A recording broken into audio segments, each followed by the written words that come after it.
இப்போ பாகிஸ்தான் அரசு வந்து ஒரு விஷயத்தை எடுத்து வச்சிருக்கு.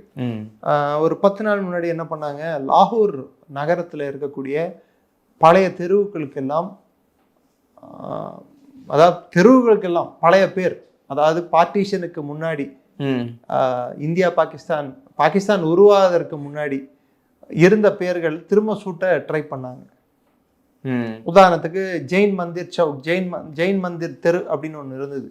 அதுக்கு வந்து பாபர் மஸ்ஜித் தெரு அப்படின்னு பேர் மாத்திருந்தாங்க. பாபர் மசூதிக்கும் அதுக்கு சம்மந்தமே இல்லை அந்த நாட்டுக்கும். என்ன அது மாதிரி ஃபத்தே சவுக் என்ன இருந்தது, அதுக்கும் வந்து இவங்க வேற ஏதோ பேர் மாத்திருந்தாங்க. ஸோ இந்த பேர்களை எல்லாம் திரும்பி பழைய பேர்களை விற்கிறதுக்கு ஒரு முன்னேற்பாடு நடந்தது.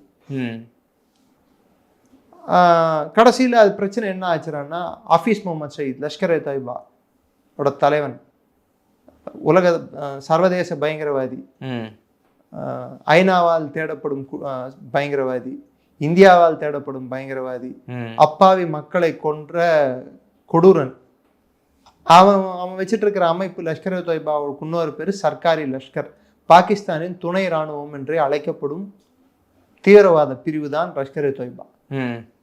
அவன் சொல்லிட்டான், நீ பேரை மாத்தின நீ ஊர் மாற்ற வேண்டியதாக இருக்கும்ட்டு. ஷபாஸ் ஷெரீஃப், அண்ணே என்னை விட்டுருங்க அண்ணே, ஆல்ரெடி எங்கள் அண்ணன் லண்டன் போயிட்டு இப்போதான் திரும்பி இருக்காரு, திரும்பி என்ன லண்டனுக்கு அமிச்சிடாதீங்க அண்ணே அப்படின்ட்டு இருக்கான். ஸோ அது நடக்கல. ஆச்சி மசாலா, எந்த சமையலும் ருசி தேடும் ரகசியம், 20 ரூபாய்.